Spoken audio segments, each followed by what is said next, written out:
अस्सलाम वालेकुम, मैं हूं ताहिर ख़ान। आज की इस वीडियो में हम अमेरिका और चीन के माबैन बढ़ते हुए तनाव के बारे में बात करेंगे।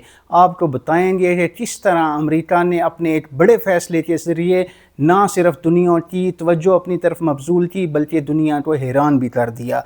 अमेरिका ने चीन की 3 बड़ी मशहूर कंपनीज जिनमें बेदू, BYD और अली बाबा शामिल हैं, उनको मिलिट्री कंपनीज कहकर उनको ब्लैक लिस्ट कर दिया। यानी ये तीनों कंपनियां चीन के मिलिट्री बिल्डअप को सपोर्ट कर रही हैं। ये फैसला एक ऐसे वक्त में आया जब गुज़िश्ता माह अमेरिकी सदर डोनाल्ड ट्रंप चीन का दौरा करके आए और उनकी तरफ से कहा गया कि उनका चीन का दौरा बहुत ही कामयाब रहा।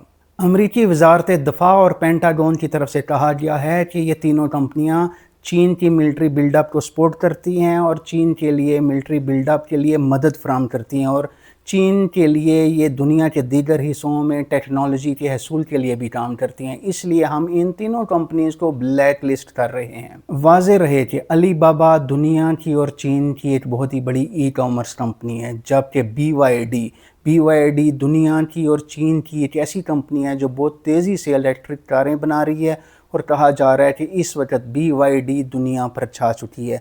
जहां तक बात रही बेदू की, बेदू को कहा जाता है कि बेदू चीन का गूगल है और बहुत तेज़ी से चीन की तरक्की में बेदू का भी किरदार है।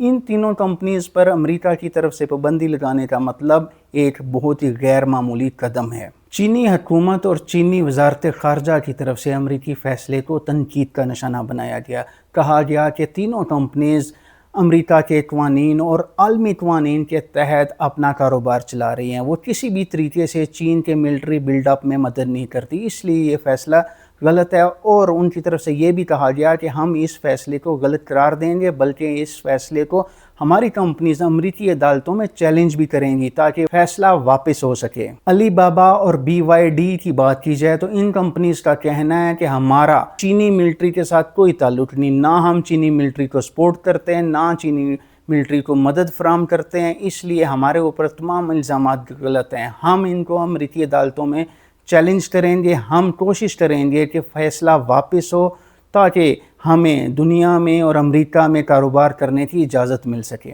अमेरिकी माहिरीन और आलमी माहिरीन का कहना है कि अमेरिकी हुकूमत का ये फ़ैसला बिज़नेस और कारोबार पर बहुत ही बुरा असर डालेगा। उनका ये भी कहना है कि ऐसा भी मुमकिन है कि चीनी हुकूमत की तरफ से भी कुछ ऐसे इक़दाम लिए जाएँ जिसकी वजह से फिर एक दफ़ा तजारती वार शुरू हो सकती है, दोनों ममालिक के माबैन तनाव बढ़ सकता है और ये कहना कि कारोबार के लिए बेहतरी हो सकेगी, ऐसा कभी भी मुमकिन नहीं होगा।